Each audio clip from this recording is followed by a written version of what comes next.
E aí, pessoal, mais um episódio do nosso Revalida Flix na estrada. E hoje a gente vai falar um pouquinho sobre a prova prática. Vamos falar um pouquinho sobre as portas. Porta 3 e porta 8, estações de pediatria, pode ser? Vamos lá.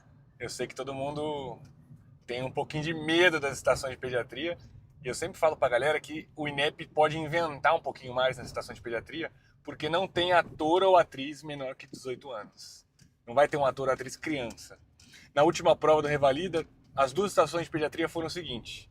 Uma delas, você entrava na estação e tinha só uma mulher, a mãe da criança. Ia desenvolvendo a estação, você perguntava, cadê seu filho? Cadê ele? Ela falava, tá aqui fora. E aí você pedia pra entrar, não é que entrava uma criança, te dava uma folha, né? Te dava uma folha. Imaginação pura. E aí descrevia na folha que a criança vinha andando na ponta dos pés. Então já te dava uma dica do que podia estar rolando, que era aquela estação de transtornos do espectro autista. A outra estação era de anafilaxia. Você entrava, não tinha mãe, não tinha pai, e tinha um boneco, uma criança, um manequim lá no fundo, deitado na maca. E aí você vai louco pra fazer aquela anamnese que você treinou o tempo todo, e você, na real, não tem que fazer a anamnese, você tinha que fazer o atendimento de urgência. Ali, né? E você fala muito isso, cai bastante urgência, né, pediátrica? Eu sinto que pediatria, para prova prática, se a gente pegasse todos os temas que já caíram de pediatria, é até meio doido falar isso, tá? Mas todos eles se encaixam em três blocões, que é puericultura. Inclusive, a estação de espectro autista era uma estação de puericultura, onde você fazia a puericultura realmente. E, se eu não me engano, na caderneta ou em algum impresso, aparecia que a criança estava com desenvolvimento, algo assim. Vinha uma cartinha da escola, Isso, reportando o que estava rolando com a criança. Isso, e é tanto que, naquelas perguntas clássicas de puericultura, nessa estação, tinha um item inteiro só para perguntar com quantos anos ela falou, se ela conseguiu conversar, se ela tem algum assim, com lições. Então, a gente vai falar de como é que é uma estação boa de puericultura. Sim. Além de puericultura, qual que é o outro tema bem prevalente em pediatria? Então, puericultura cai, às vezes com queixa, sem queixa, às vezes para você plotar, às vezes para você medir o paciente. Então, puericultura cai muito. Depois cai urgências pediátricas, que a anafilaxia foi um caso desse, de urgência pediátrica, e caiu várias vezes. 2022.2 caiu febre sem sinais localizatórios, onde a criança estava séptica praticamente, estava com febre, não tinha outra causa, e você tinha que internar, pedir punção lombar, pedir hemocultura. Era uma estação de urgência, já caiu meningites. E cai cirurgias pediátricas. Cirurgias pediátricas cai demais.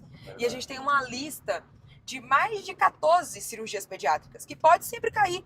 E já caiu fimose, parafimose, misturada com outras coisas, e voltou a cair novamente.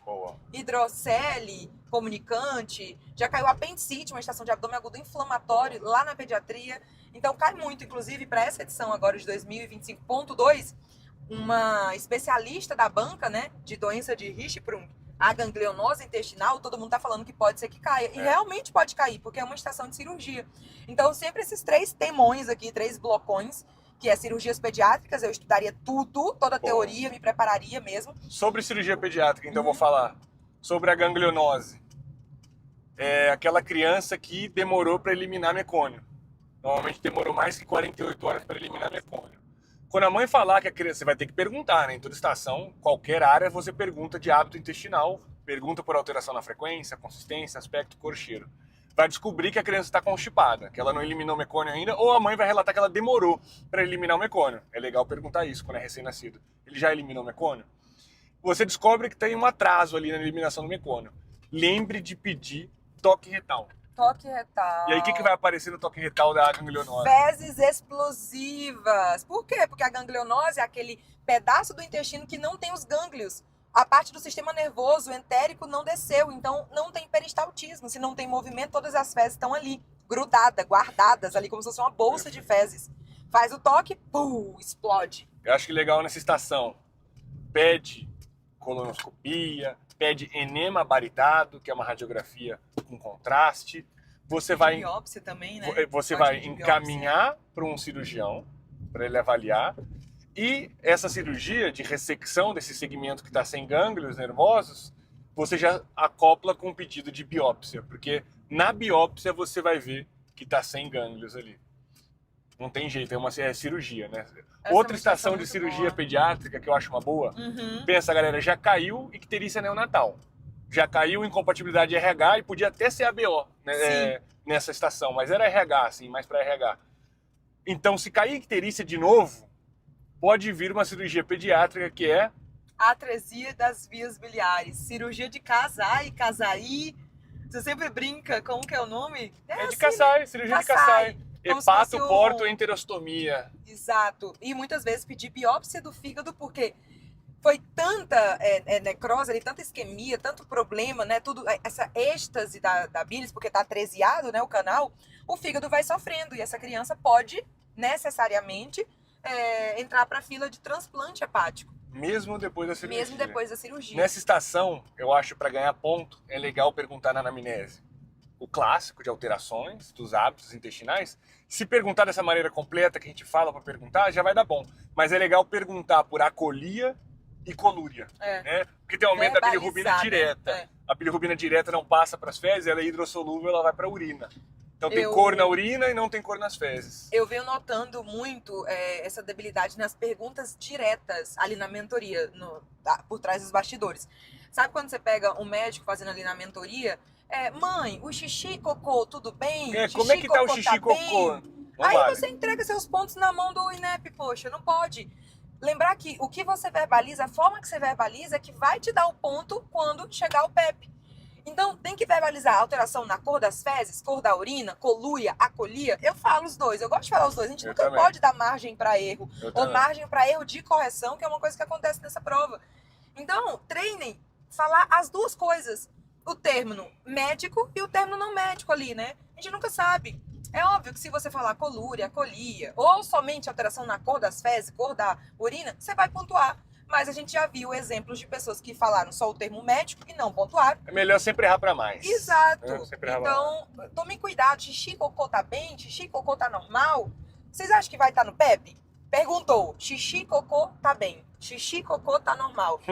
Então, não. É uma percepção, assim, que agora você falando dessa estação, eu senti essa necessidade, né? Boa, muito bom. De falar isso. Dica geral, assim, de estação de pediatria, galera.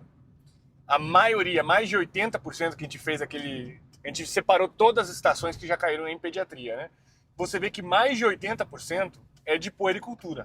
Não que só vai ter puericultura, mas é um lactente. Normalmente está falando de um lactente. Então você tem que fazer uma anamnese que é um pouco mais completa que o normal da anamnese. Porque além de eu perguntar da criança, por exemplo, eu vou perguntar de pré-natal, eu vou perguntar do parto e vou perguntar do pós-parto. Mãe, você fez o pré-natal direitinho? Teve alguma intercorrência? Espero ela responder. Mãe, como é que foi o parto? Qual foi a via do parto? Ele nasceu a termo, com peso adequado para a idade gestacional? É muito bom saber se o bebê é a termo ou pré-termo, né? Inclusive a icterícia muda, a icterícia fisiológica, patológica no pré-termo. Se eu for fazer uma plotagem, vai mudar se ele é pré-termo ou tem que fazer idade corrigida, né? Plotagem, imagina só. Plotagem de um bebê prematuro, que muda, né? Tem que fazer vamos fazer um vídeo pra galera dessa estação, né? Desse tipo de plotagem. Outra coisa, perguntei do parto, da via, se nasceu a termo e com peso adequado. Eu vou pro pós-parto. Ele precisou de reanimação neonatal? Ele ficou internado por quanto tempo? Ele fez os exames de triagem neonatal? Ele tomou as vacinas? Né? A B e B, Sim. BCG? Sim. Eu acho que por isso que fica um pouquinho mais complexa a estação de puericultura. Outras coisas que a gente pode perguntar em puericultura, que é bem completa a lista. A gente baseia-se numa estação que caiu de 2020... 2022.1. Foi do bebê regurgitador feliz, Regurgitador feliz. Não tinha nada, galera. Não tinha. Qual que é o motivo de consulta? Meu filho tá vomitando. E aí você ia investigando, você vê que não tinha nada patológico. Essas estações acabam sendo as mais difíceis. Porque você não tem muita conduta para dar. Onde que estão os pontos? Estão na anamnese e estão em orientação. A anamnese, no PEP, o padrão esperado do procedimento, tinha 13 itens. 13 itens. Em um item só, tinha 13 sub-itens. Você tinha que perguntar pelo menos 8 para pontuar completo ali.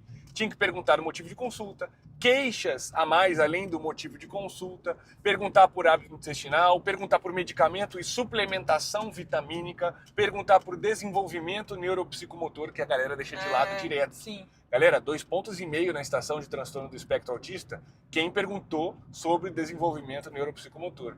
Que faz parte das perguntas da puericultura. A gente Faz tem que parte. investigar para ver se ele não tem um atraso, até para mandar para um setor mais especializado, porque lembrem que puericultura, pré-natal, tudo é feito na UBS por um médico que não é um especialista, mas é um médico ali da família, né? Boa. Então a gente tem que investigar essas alterações.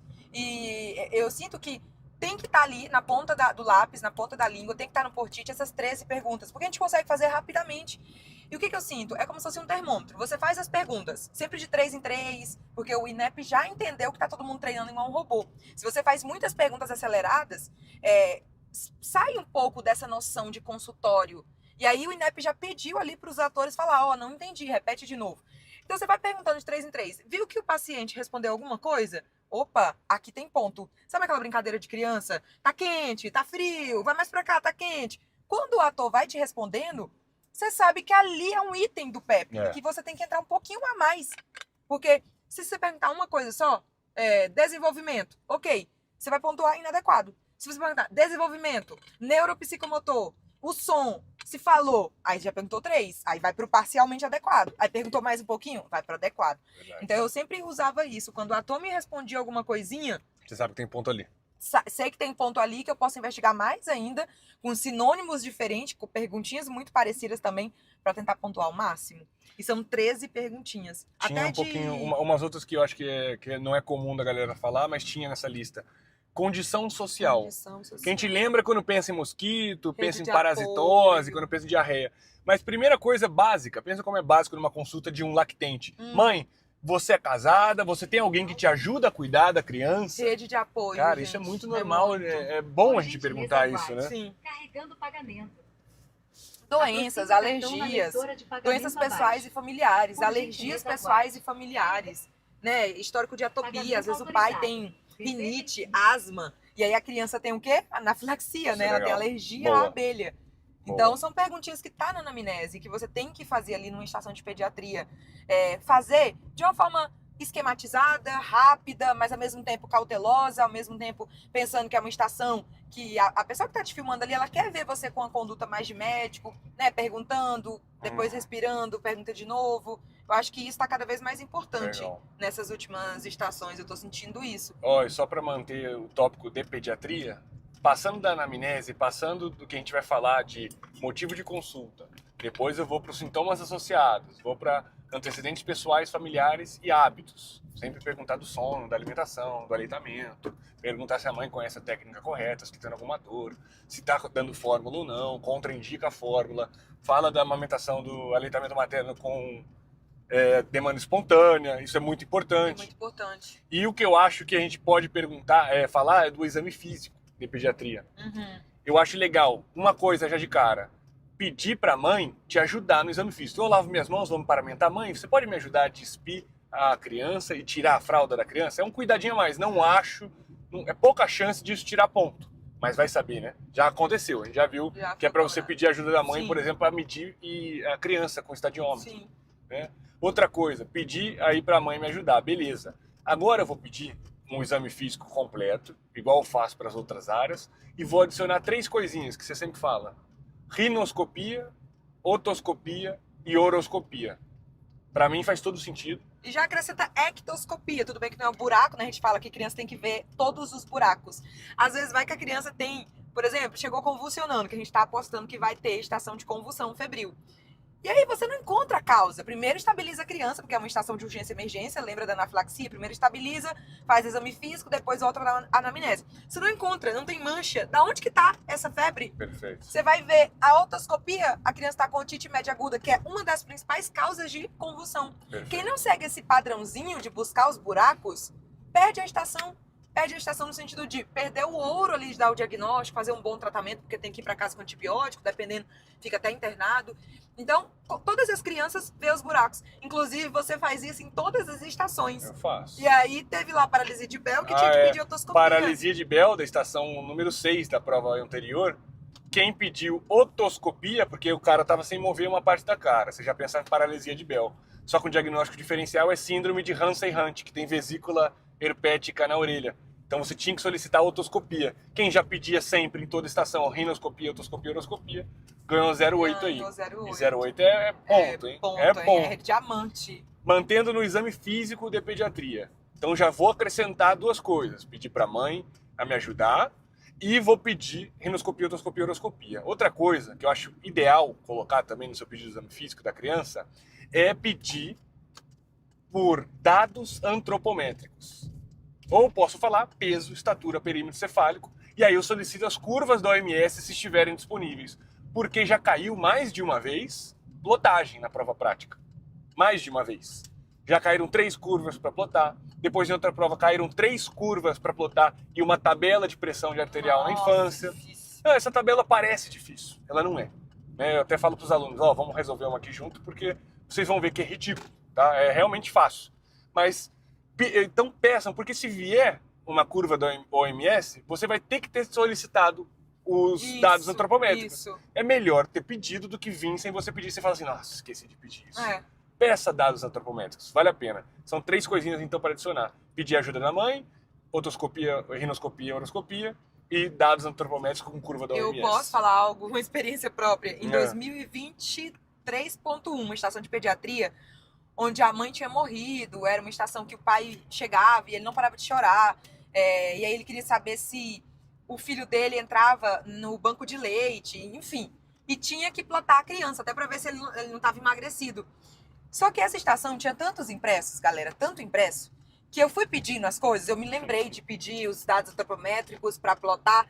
Na hora de plotar, eu não sei, você realmente sai ali do seu corpo e volta, que eu não lembrava quantos meses tinha a criança, e eu nem lembrava onde que eu encontrava a idade da criança. Só que eu lembro que uma coisa que eu aprendi é seja cuidadosa com todo mundo que tá ali, sabe? Eles estão ali desde cedo, trabalhando, às vezes pagando, às vezes, sabe lá quanto que eles pagam pra diária, às vezes R$50, R$100. Eu lembro que eu entrei, foi bom dia a todos e tal, sentei, comecei a fazer meditação. Nesse dia, olha, não sei, talvez eu não tinha nem passado se não fosse esse cara. Ele apontou pra mim, que ele viu que eu tava nervosa, ele apontou assim na mesa. O que acontece? Nessas estações de plotar, você precisa saber a idade da criança. Onde que vai ficar a idade? Muitas vezes, talvez na caderneta da criança ou na folha principal que está grudada na mesa. Como ela está grudada na mesa, tudo que você vai recebendo, você vai botando em cima dela. E aí o carinha só fez assim, ó, e apontou. Tá aqui a idade da criança. Tipo assim, tá aqui a idade da criança. Aí eu, meu Deus, era 3 meses e 20 e poucos dias, que era ainda aquelas vacinas ali da rotavírus, que tinha um limite. Então, isso também é muito doido, porque para plotar você precisa pedir, precisa receber os cards, precisa lembrar de quantos anos a criança tem e ficar vendo, e depois na caderneta ver o peso e a altura do dia, do momento, né? Verdade. E depois plotar. Verdade. Então, isso aí para vocês ficarem alerta, tá? Se for ficar uma dica desse podcast, é treine em plotagem, porque se chegar na hora e você não faz tempo que você não entra em contato com a plotagem, vai ser um incômodo. E normalmente vai vir plotagem para estatura, para idade, peso para idade, perímetro cefálico para idade, são 3 plotagens. Não dá para gastar 1 minuto em cada plotagem. Parece pouco 1 minuto, né? Mas as 3 juntas, 3 minutos, você perdeu 1/3 da estação plotando. Algo mais de pediatria? Pediatria. Tô na frente da porta, vou começar a minha estação, vou fazendo as minhas estações no dia. Tô na frente da porta 3 ou da porta 8. O que você vai fazer ao invés de ficar pensando nas estações anteriores, o que deu de errado? Você vai pensar, porta 3, porta 8. Eu não vou deixar de solicitar caderneta de saúde da criança, eu não vou deixar de solicitar caderneta de vacinação e eu não vou deixar de pedir rinoscopia, endoscopia, uroscopia. É isso. E eu agregaria algo no final, porque muitas vezes na pediatria você pode estar numa atenção primária, numa atenção secundária, e você está atendendo ali como se fosse um médico geral. Lembra sempre de encaminhar o paciente. Se é para alguma cirurgia, cirurgião pediátrico. Se é por uma anemia, alguma coisa ali, imagina, uma anemia hemolítica pode cair, uma anemia falciforme com crise álgica, ou uma crise torácica aguda. Você vai encaminhar o paciente para hematologista, encaminha para o pneumologista, encaminha sempre para o especialista e o nome pediátrico. Sempre. Boa. Porque ganham muitos pontos ali no finalzinho só por encaminhar. Boa, muito bom. Perguntar se tem dúvidas, a mãe sempre tem dúvidas. Se for mandar para casa, por exemplo, uma otite média que não é necessário internar, manda para casa, pede retorno em 48 horas. Sempre cita sinais de alarme para voltar imediatamente. Cita sempre complicações. São coisas que a gente pode muitas vezes citar sem nem esperar a paciente perguntar. Porque tem algumas pacientes lá, né, algumas atrizes, que até esquecem de perguntar as coisas. Então, a gente está sempre se prepara para dar um diagnóstico diferencial, complicações, tratamento e orientações de cara. Para orientação é bom saber aquela sequência de consultas, a periodicidade das consultas de puericultura no primeiro ano de vida. Sim, as vacinas, próximas você dá vacinas. Orientação e vacina, galera. Tem que estudar todos os dias vacina. Na primeira fase a gente falava para a galera aprender a escrever o calendário inteiro, usava como cola, né? Senta na hora da prova e escreve, usa como cola. Agora não tem essa. Todo dia tem que Segunda fase, o cara tem que falar para você 15 meses. Você tem que falar na hora, pum, quais são as vacinas. Não tem nem que duvidar. Tem que estar muito craque em vacina.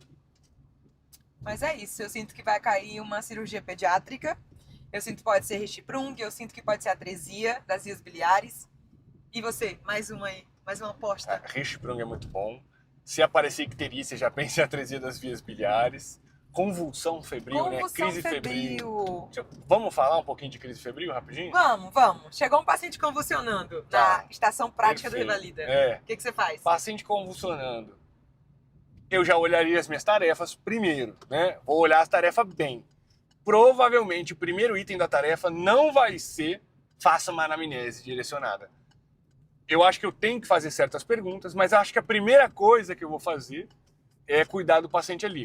O que eu vou fazer? Vou lateralizar corpo e cabeça do paciente para o lado esquerdo para evitar broncoaspiração.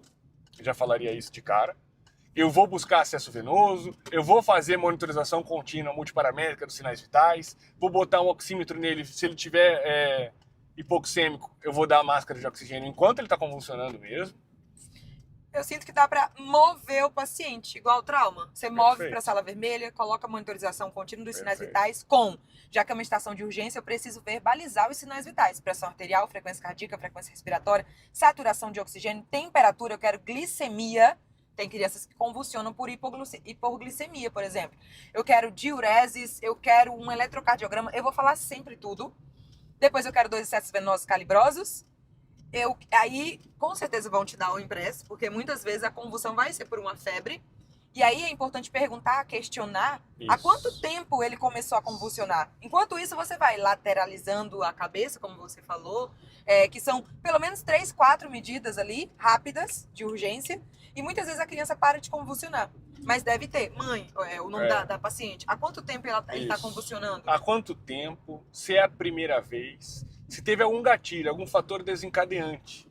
O que ela estava fazendo? Isso é muito importante perguntar. O que ela estava fazendo quando ela começou a convulsionar? Porque às vezes bateu a cabeça, né? Ou outra coisa, às vezes não comeu, está sem comer há tantos dias, está desidratada.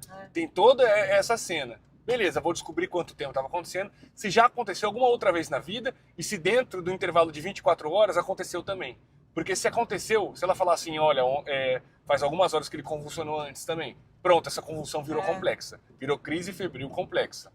Outra coisa que é legal, ele estava tendo sintomas de resfriado, conjuntivite, congestão nasal, tosse, dor de garganta, febre. Depois eu vou perguntar por mancha. Manchas. Lembra das exantemáticas, principais causas de convulsão febril, porque a temperatura sobe muito, a criança convulsiona. Outra coisa que é legal perguntar é quando foi a última vez que ele comeu, para buscar a hipoglicemia. Vou solicitar glicemia capilar, né? Não vou deixar já de cara, vou solicitar glicemia capilar. Eu gosto de perguntar, se é bom perguntar se tem história na família de convulsão febril, ou convulsão ou epilepsia. Porque mesmo que na família só tenha tido convulsão febril normal, facilita. O umbral dele está um pouquinho mais baixo para ele ter uma convulsão febril. Tem mais chance de ter. Então a gente vai ter que classificar numa estação de convulsão febril. Todas as suas perguntas são com a intenção de classificar entre convulsão febril simples e complexa. Fala das características da simples que você dá na aula, que é muito boa, assim, para lembrar na classificação. É assim, a simples vai durar menos que 15 minutos. A complexa vai durar mais que 15 minutos. A simples, convulsão febril simples, ela tem a característica de ser tônica, clônica, generalizada. O que é a tônica, clônica, generalizada? E essa classificação, galera, de generalizada ou focal, é em relação a onde começa o curto-circuito no cérebro, onde ele iniciou. A generalizada é geral, então ela acontece nos 2 hemisférios, no encéfalo.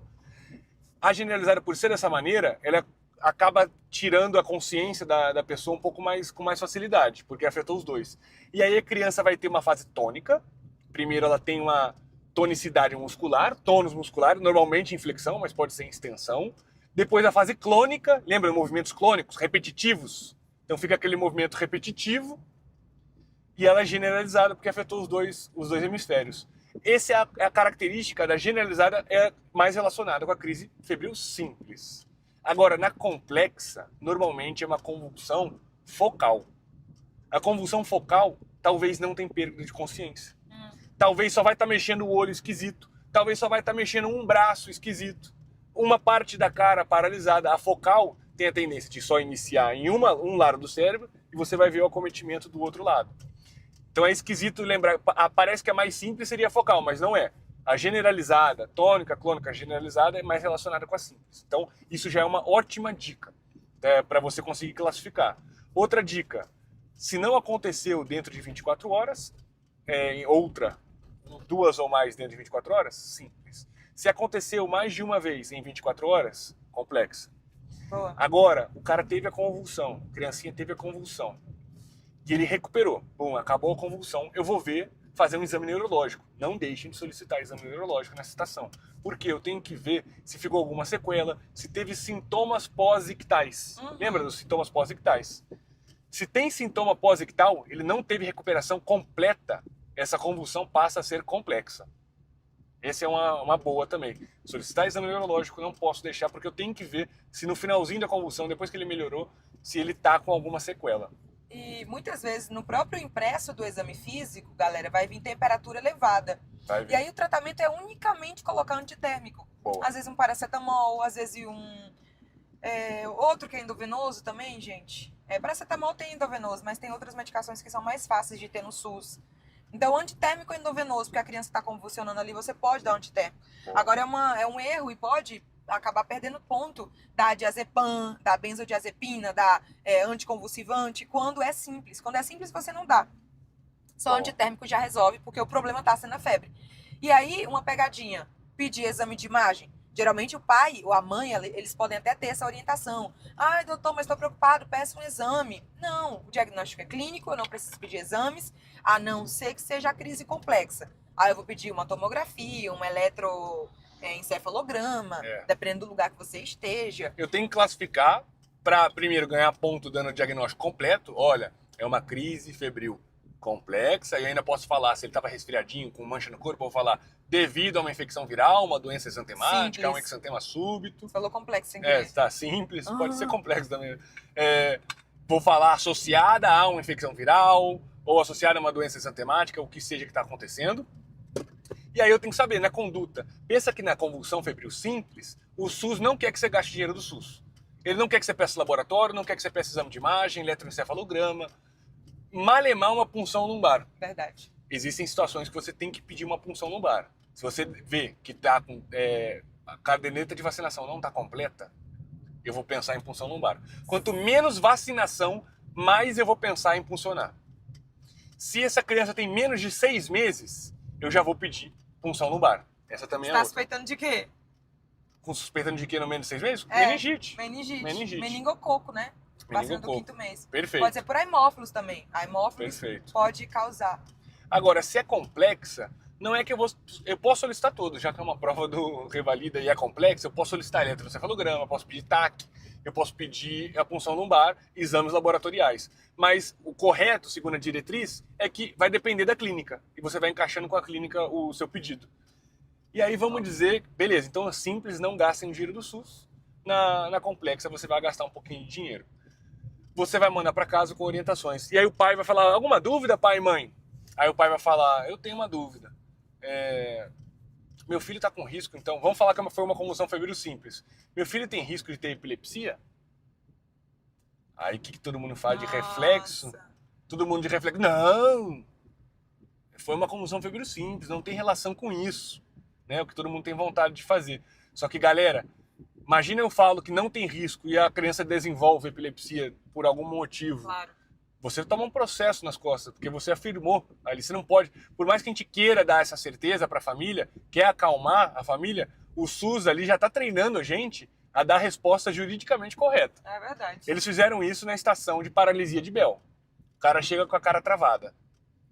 E você sabe que é uma paralisia de Bell, você sabe que normalmente 2, 4, 6 semanas o cara volta a movimentar normalmente a cara.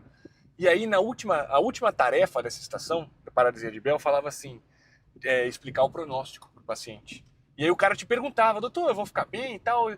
Aí todo mundo, todo mundo, que eu fiz muito recurso dessa prova pra galera. Todo mundo, não, isso é um quadro benigno, você vai ficar bem. Limitado, Em 2 a 4 semanas isso vai ficar normal.